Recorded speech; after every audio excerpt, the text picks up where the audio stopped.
A very good morning, students. I am Kezia, your teacher for the day. In today's class, let's talk about a very important topic called nerve impulse. To better understand this concept, you need to know some basics, which we will now cover. Now, nerve cells take part in nerve impulse. As the name says, there is nerve here. So, nerve cells, a very important property is they are excitable. So, this ability is called excitability. Now, let us understand what this excitability is. To understand this, you need to know this word stimulus. Now, what is a stimulus? So, stimulus is a sudden change. Now, where does this change occur? A sudden change in the environment. So, what kind of environment is this? This can be an external environment or it can be an internal environment. External, when I mean, it is like outside the body. Internal, it is inside the body or on the body, right? Now, a stimulus is a sudden change in the environment. It can be external or internal environment. For example, let us say I am hungry right now, very hungry. So, that stimulus is hunger. So, hunger is an internal stimulus. So, because I am hungry, what does my brain tell me? It tells me, come on Kezia, go fetch something and eat something. Okay, so I am acting because I am hungry. My action is to eat something. That action is actually given by the nerve cells. Alright. Now, so there are three basic types of stimuli. Stimuli is plural, stimulus is singular. So, we will talk about the types. So, the minimum stimulus that is required to excite a nerve cell is called threshold stimulus. What is it? Threshold stimulus. Now, above this stimulus, it is called supra-threshold stimulus, and below the stimulus, it is called sub-threshold stimulus. Alright children, so the optimum threshold stimulus required to excite a nerve cell is minus 55 millivolts. Millivolts is the unit by which we measure the voltage of the cell. Which cell? The nerve cell. Alright ma? Now, let us give a stimulus to this nerve cell. So, when you give a stimulus, which stimulus are you giving? Let us imagine we are giving this stimulus. When you give a stimulus to the nerve cell, immediately the nerve cells become excited, and that ability is called excitability. Alright? Once the nerve cells get excited, they conduct the impulse. Once they conduct, they have to transmit the impulse to any of the cells. We will talk about that right now. Alright ma? Now, nerve cells have very special feature. It is called all or none law or all or none principle. So, this law is applicable to two cells. Number one, the nerve cells. Number two, the muscle cells. Alright. So, what do we mean by all or none principle? So, all or none principle means either all of the nerve cells conduct impulse or none of them conduct impulse. The same thing is true for muscle cells as well. All the muscle cells either contract or none of them contract. Do you understand? So, nerve cells and muscle cells are the only cells in your body that exhibit all or none principle. Now, let's go ahead.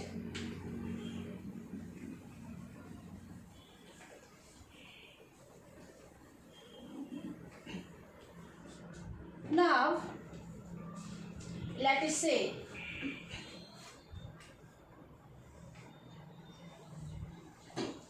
this is a nerve cell, a neuron, and this is the cell body with the central nucleus, and here you have the Nissls granules.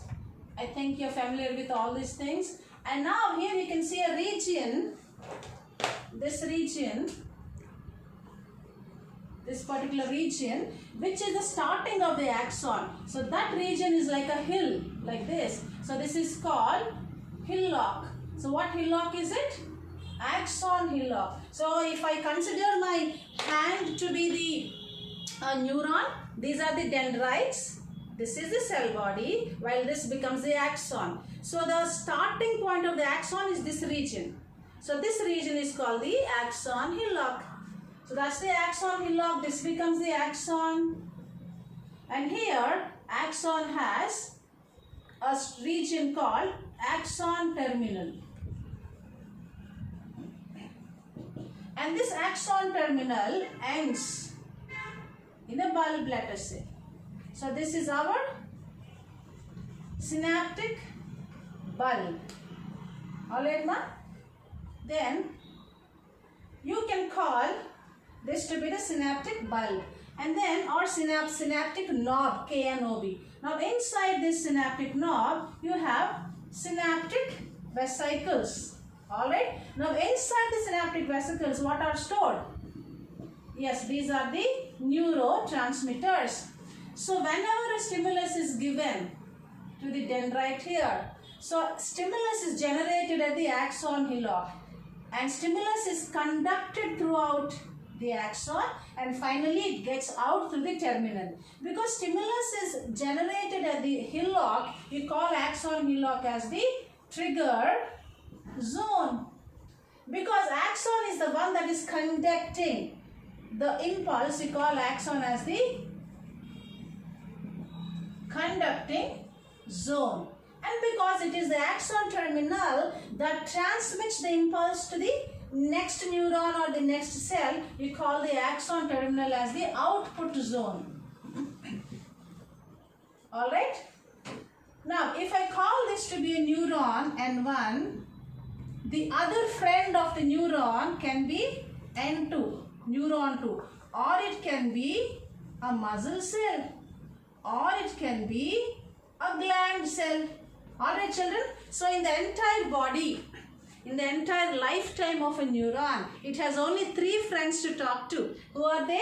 Another neuron, or a muscle cell, or a gland cell. Alright? So this junction, this is called, between the neuron 1 and neuron 2, it is called synapse or synapse. Alright? Now between the N1 and the muscle, if you can see here, between the N1 and the muscle, so this is called neuromuscular junction.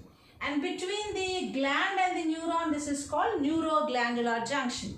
So this is synapse between 2 neurons. This is the neuromuscular junction between the neuron and the muscle cell. And this is neuroglandular junction between the neuron and the gland cell. By the way, any of these will be here, not all 3 together. Alright? So let's go ahead now. Now with these initial points, let's talk about the nerve impulse right now. Are you ready? Take a deep breath. Ready for the class? Now, so impulse always travels through some doors. Let us see what the doors are. Now for impulse to occur, you need to have ions. Okay? And ions always travel either via channels or via pumps. Okay? And impulse can be generated, impulse can be conducted, and impulse can be transmitted. So these are the basic points we all need to know. Nerve impulse to occur needs ions. And ions travel through either channels or pumps. And nerve impulse will be generated, will be conducted, and will be transmitted. Let's see about the ions now. So let us consider this to be the axon membrane. What is this? This is the axon. This is all the axon. And this is the, axon is like a fiber. So you may call axon as nerve fiber also. But this is the axon, a piece of axon. Because axon is a part of cell, it has its plasma membrane, double layered. But I am drawing single layer here. So this is called axolemma. Axolemma is otherwise the plasma membrane of the axon. And now the fluid here is the cytoplasm. You call the cytoplasm also as axoplasm. Like for muscle you have sarcolemma and sarcoplasm. Alright? Now let's talk about the ions. Where are ions present? Where are ion channels or pumps present? They're present spanning the membrane. Alright? So ions are transported with the help of channels or with the help of pumps. Children, there is a lot of difference between a channel and a pump. Let us see now. So these channels are of different types. They can be leakage channels. They can be gated channels. Alright. So gated channels are of two types. They can be voltage gated channels. They can be ligand gated channels. Ligand or ligand gated channels. And voltage gated channels are of two types. What are they? Sodium voltage gated channels and potassium voltage gated channels. Ligand gated channels are all one type. Now the sodium voltage gated channels have two gates. One is called activation gate, while the other is called inactivation gate. While the potassium voltage gated channel has only one gate and it is called activation gate. Alright children. Now the leakage channels here on the board are of two types. So this leakage channel can allow sodium or can allow potassium. So you have potassium leakage channels, you have sodium leakage channels. Alright. Now a very important process here. The channels, either all the channels work along the concentration gradient. Meaning they allow things from their higher concentration to lower concentration. Let's imagine this is the higher concentration and this is the lower concentration of some substance. Now if it is a channel, tell me from which side to which side will they move? Higher to lower. Higher to lower. The peak is lower. So if at all something is allowing the movement of ions from their higher concentration to their lower concentration, this is called along the gradient, and this does not need energy. Let's talk about the pumps on the other side. So pumps are not like this. They work against the gradient. These work against the concentration gradient. It means if I call this to be again the higher concentration of the ion, this is a lower concentration of the ion, and if there is a pump, how will it work?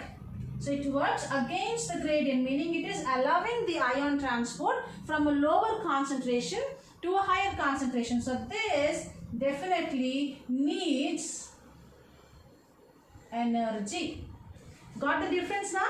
Now if I ask you, sodium voltage gated channels allow sodium to come in. So this coming in of sodium, does it require energy?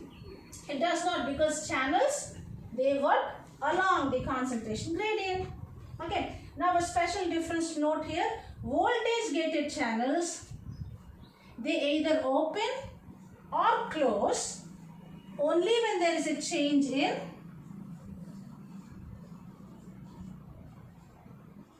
membrane permeability.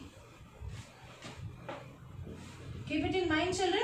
So the voltage gated channels, either it be sodium or potassium, the gates either open or close based on change in membrane permeability. This is only for the voltage gated channels. Now what about the ligand gated channels? These also have gates, right? So they also open or close only when there is a change in chemical stimulus. Plural is stimuli.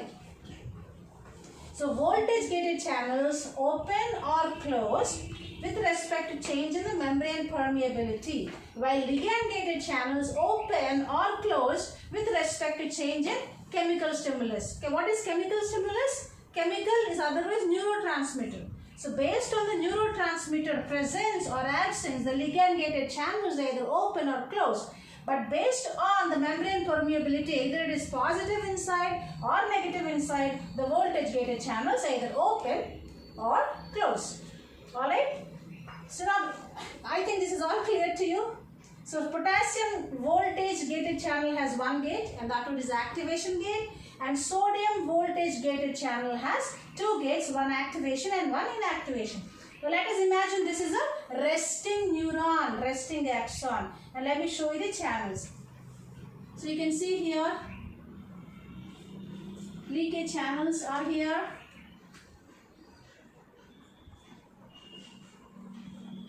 Now if you can see here, the blue ones, let us say, are the A for, sodium leakage channel. The blue things are the sodium leakage channels. The blue ones are the sodium leakage channels. And the green ones are the B. What is B here? Potassium leakage channels. Now what difference do you see here, children? The sodium leakage channels are less in number than the potassium leakage channels. It also means this axolemma is more permeable to potassium than to sodium. I'm talking about a resting cell. Now let us talk about voltage gated channels.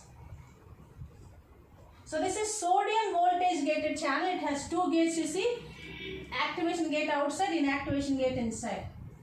And this is potassium voltage gated channel which has only one gate, that one is activation gate. And we have ligand gate. Let us imagine this is a ligand and these are the gates for the ligand. This is a ligand gated channel.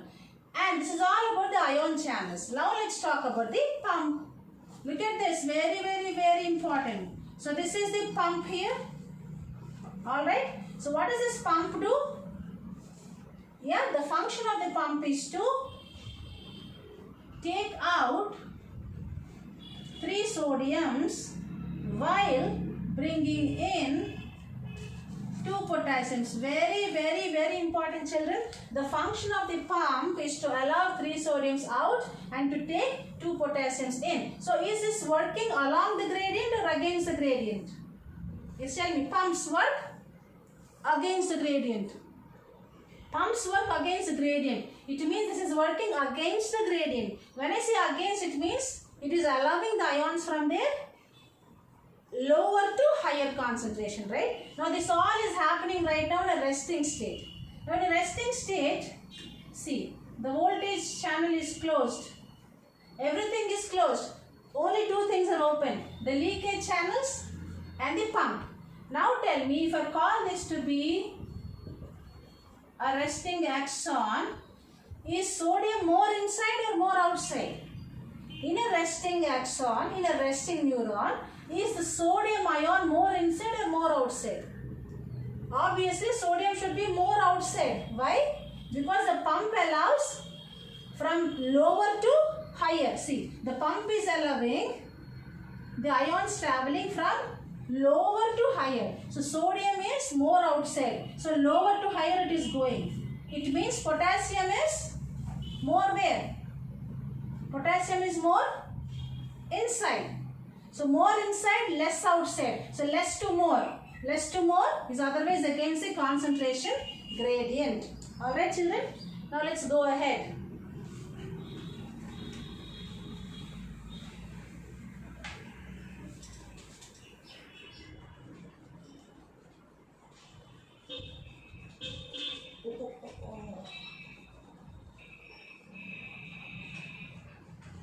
Okay. Fine. Now let's take a resting cell. Imagine this is a resting cell. So resting cell, not only neuron, any cell which is resting has potassium more inside. Alright. So resting cell always has more potassium inside. It also means there is less potassium outside.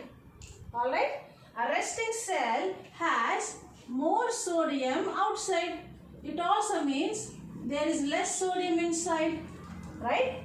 A resting cell also has negatively charged ions and proteins.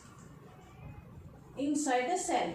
When I say negatively charged proteins, I mean to say a protein which has, acidic amino acids like aspartic acid or glutamic acid, so on and so forth. And there are mitochondria in the axon. This is axon. And mitochondria have their own circular DNA, right? So DNA is negatively charged. So that negative charge is also here. Alright? So outside, along with sodium, what is there? There is more calcium also outside. Alright, ma? And there is some amount of chloride as well. Alright? Now the question is, how many times is potassium more inside than outside? So potassium is 30 times more inside than outside. 30x meaning 30 times. While sodium is 10x. 10 times more outside than inside. It means if there is one sodium inside, there are 10 sodiums outside. It means when there are 2 potassiums outside, there will be 60. 30 times. 2 into 3, 60. Alright? This x for times. Now, this is a resting cell. Now, the inside there is cytoplasm. Outside there is extracellular fluid. This is called ICF, intracellular fluid. And outside is called extracellular fluid. So, in the extracellular fluid, in a resting cell, sodium is more. In a resting cell, in the intracellular fluid, potassium is more, negative proteins are more. So here we have sodium leakage channels, we have potassium leakage channels more than the sodium leakage channels. Do you see that? Now tell me, potassium will come in or go out? Everybody attention please. Will potassium come in or go out? No, I said these are what? What are these here? These are the leakage channels. Can I see this? Can you see this? So, these are the leakage channels, sodium and potassium. The same thing I drew here. The black ones are the sodium leakage channels and the green ones are the potassium leakage channels. Alright, ma'am?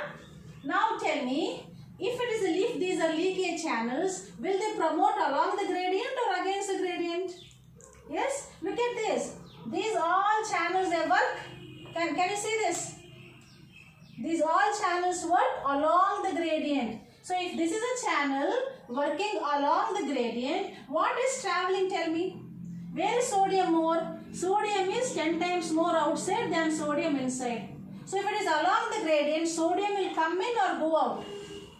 Sodium will come in along, more to high, more to less, sodium will come in. But the problem is, a resting cell is nearly impermeable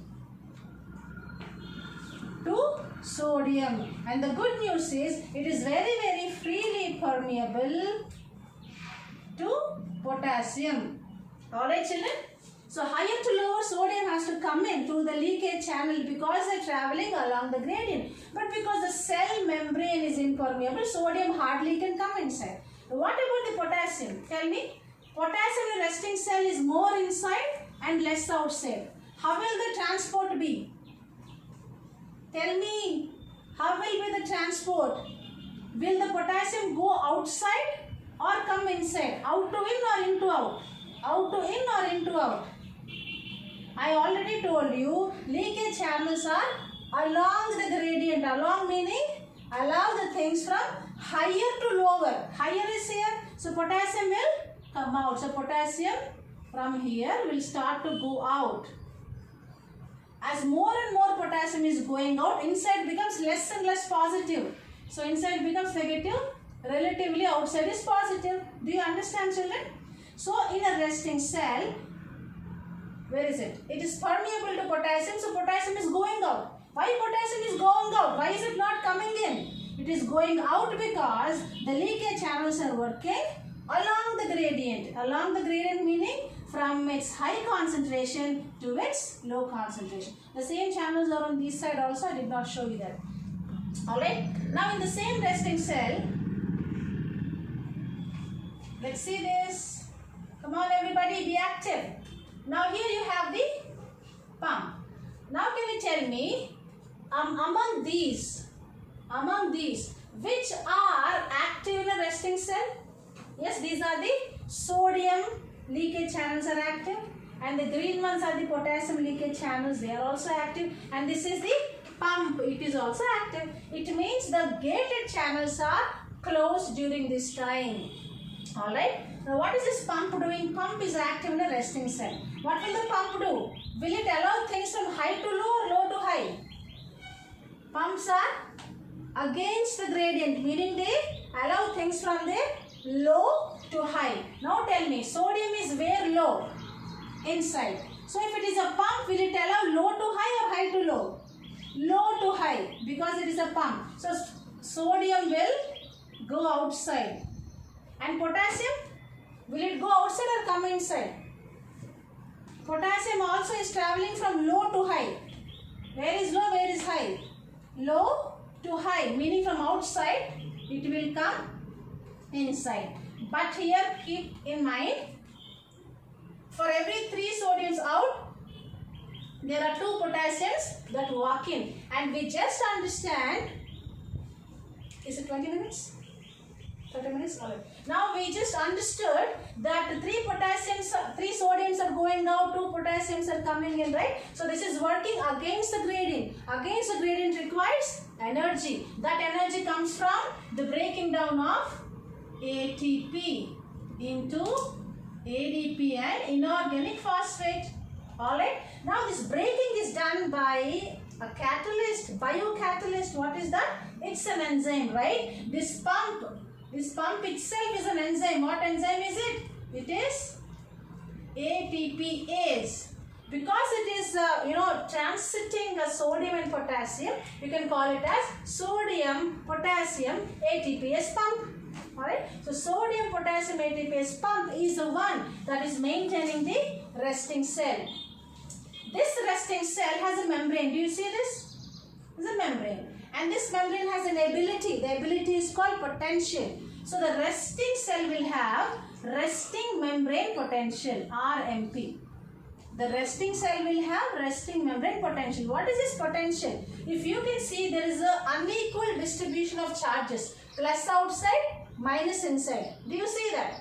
So this difference in the charges is otherwise membrane potential. Because it is in the resting cell, we call it as resting membrane potential. If the same potential difference is seen in an active cell, we call it as active or action membrane potential. You remove this, you call it as action potential, which is otherwise the nerve impulse. I hope this is clear. Now we will go ahead with the next 3 phases and we'll quickly complete this small topic.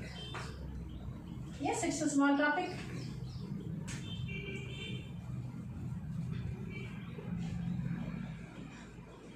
So this is a resting cell. Now we have a charge for it. So that charge is 70 millivolts. And we give either positive or negative before this number based on the charge of the inside of the cell. What is the charge of the inside? Negative. So it is minus 70 millivolts. Okay children, now let's go with this first phase. Let's go with the second phase. Second phase is here. Now here you did not give any stimulus. Now let us give a stimulus to this. The same cell in the second stage. What did you give? Stimulus. What stimulus did you give? You gave threshold stimulus. Now listen children, very important point.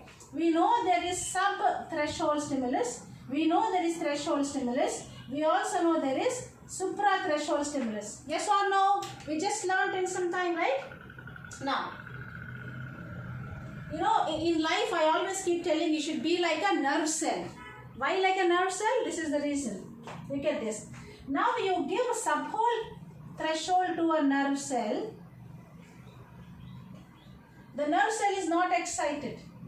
You give threshold or you give supra, the nerve cell is excited and it is equally excited. So you give threshold stimulus or still stronger than that, the nerve cell is acting in the same way. It means though there is a small problem coming to you, though there is a big problem coming to you, you should always respond in the same way, smiling. Alright? So remember this, either threshold or suprathreshold, the neuron is excited in the same possible way. Subthreshold, no stimulus. Now, we have given threshold stimulus and this stimulus is minus 55 millivolts. Okay. Now here the leakage channels are always open in any stage of the neuron, but this pump is closed in this second stage. Instead, what is open? Yes, you are right. The sodium voltage gated channel is open. It means the potassium channel is closed. Imagine this is the potassium voltage gated channel. Say I closed it. It has only one gate. Now upon the stimulus, the sodium voltage gated channel opens and what comes in? Tell me, will sodium come in or go out?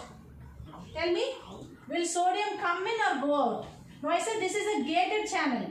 Gated channels always work along the gradient. Along the gradient meaning higher to lower. Where is sodium higher in this case? Outside. So here sodium will come in from its higher concentration to its lower concentration. Sodium comes in without expending energy. Now as more potassium is already inside, okay? Upon that sodium also came inside. So inside the charge becomes relatively possible with respect to outside. Now can you see a charge reversal? Here we have negative inside, positive outside. While here we have positive inside, negative outside. So this, if I call the first condition as polarized, you are disturbing the condition. We call it as depolarized state. Resting cell, active cell. A resting cell has resting membrane potential. An active cell will have action potential. Alright, ma? So action potential is what we also call as impulse, nerve impulse. Okay, ma? Now here positivity is more inside. So how much positivity is it? It is 45 millivolts. And what sign we give? The inside is positive, so it is plus 45. Now two more stages left. The third stage is here. So the third stage is what? Let us see. Now this membrane will tell sodium enough. I don't want much of you. You please stop coming and close your gates. Soon the sodium gate will be closed. Look at this. The sodium gate is closed. Right? What is open instead? The potassium. The black one you see. The potassium gate will be open. Sorry, let me draw it with black. The potassium voltage gated channel is open. Now tell me, this is a gated channel. Will it work along the gradient or against the gradient?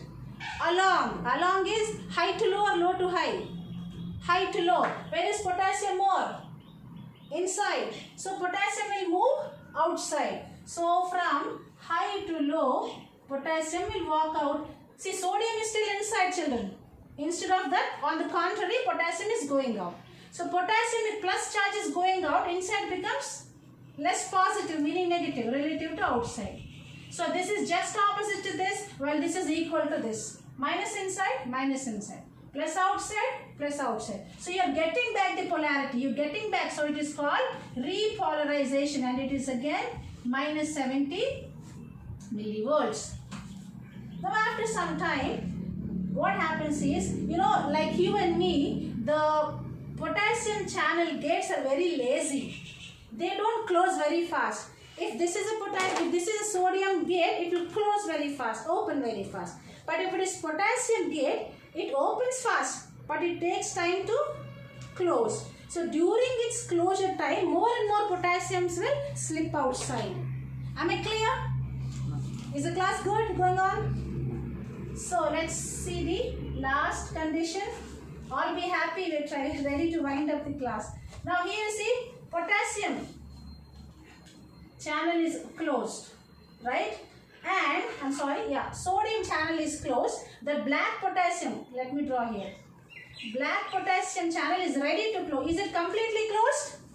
No. Here it's open, it's partially closed. Because it is a lazy gate, it takes time to close. During which what happens? More and more and more potassiums walk out. Because more plus is going out, inside becomes more negative compared to outside. So this is called more than re. More is what? Hyper. So you call it as hyperpolarized. And how much more is it? 20 more. So it is 70 plus 20, 90. What charge do you give? What's the charge of the inside? Minus, so minus. Alright, so let us see the names. So this is called resting cell or resting phase. What is this called? Rising phase, because it has gone to plus 45. This is called falling phase, because it has fallen down to minus 70. This is called undershoot. It has still fallen down. Okay, ma? Now, very important concept. Now, from repolarized state, the cell will again go back to polarized state, from re to pol. Sometimes from hyperpolarized also it can go back to polarized state. So, this time period during which the nerve cell is again getting back, restoring its resting membrane potential is called refractory period. I repeat, the minimum time period required for a neuron to get back its resting membrane potential is called refractory period. Okay. So this is of two types again, absolute refractory period and relative refractory period.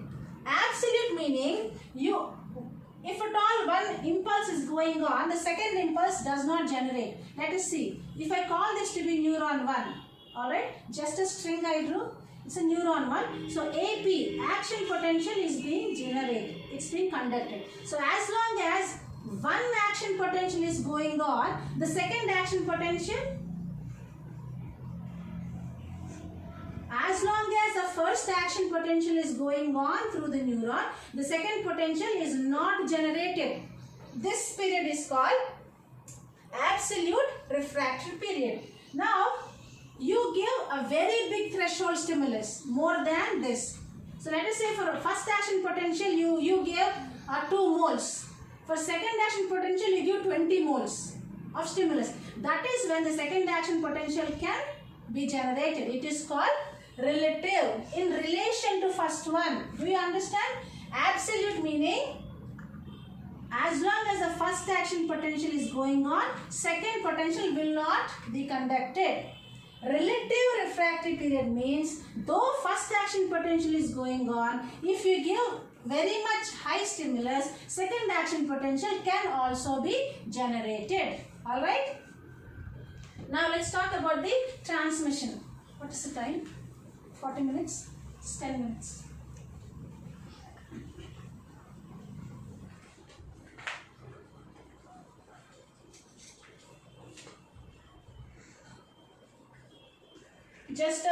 Let's talk about this conduction now. This is all conduction, one neuron. Let's talk about the second neuron. Now this is an axon terminal, synaptic bulb. So what do we have here? We have the synaptic vesicles. What are stored inside? Neurotransmitters. Now all through the axon, there are channels. What channels are they? They are sodium voltage gated channels. And towards the ends, we also have channels here. So these are the calcium voltage gated channels. So here sodium channels, calcium channels. Alright. Now, let's say here is a membrane. Okay. Now this membrane has receptors. I am showing you in a cartoon model, and there are channels like this. Let us imagine there are one channel I drew here. Okay, ma? Now let us give a stimulus. Now you gave a stimulus to this axon. Now when you give stimulus, what channels open up? We just learned sodium voltage gated channels open. So what come inside? Sodium comes inside. Now the sodium will stimulate the calcium channels. So what will come inside? Calcium will come inside. So first stimulus occurred, sodium gated channels opened, sodium comes in. This will stimulate calcium channel to open, calcium comes in. This calcium doesn't sit quite like that. This will now start to stimulate the synaptic vesicle. The vesicle will now fuse with the axon terminal. Now once it is fused, what is released? These dots. What are these dots? Neurotransmitters. And the neurotransmitters will now sit in the receptors present on the next neuron or next muscle or next gland. Right? Now as soon as the neurotransmitter is interacting with the receptor, soon this will give a stimulus to the gated channel present on this membrane. And yes, this is our ligand gated channel. So ligand gated channels are always present on the postsynaptic membrane and not on the presynaptic membrane. So once this stimulus reaches, this ligand gated channel will open. It will open up, and what comes in? Sodium. Now it also means ligand gated channels are nothing but sodium gated channels. But these channels open up only in the presence of a chemical. What chemical? Neurotransmitter. That is why we just understood in the previous session that ligand gated channels either open or close based on change in the chemical stimulus. Okay. Now with this, inside this cell another action potential is generated. Because it is in the second cell, we call it as postsynaptic potential, which is of two types: excitatory postsynaptic potential and inhibitory postsynaptic potential. So excitatory coincides with depolarization, inhibitory coincides with hyperpolarization. So in further classes we will talk much more about this. And just 1 minute of your time. So if I call this to be the voltage, and this is the seconds, seconds with which action potential is going on, milliseconds. And now here you have, let us say, minus 70, minus 90. Here you have plus 45, and here you have 0 here, and here you have minus 55. Children, on a graph you should always have numbers with equal difference, but I didn't show that. Excuse me for that. Now let us see how the impulse is traveling. First test is minus 70, right? Resting. After some time we have a threshold stimulus, minus 55. Then you go till 45. Then you come back till minus 70. And then you come back till minus 90 and go back. So this is called resting membrane potential. This is our threshold stimulus. And this is depolarization, while this is repolarization, and this is hyperpolarization. Once back you have resting membrane potential. Thank you so much for the time. God bless you. Have a good day.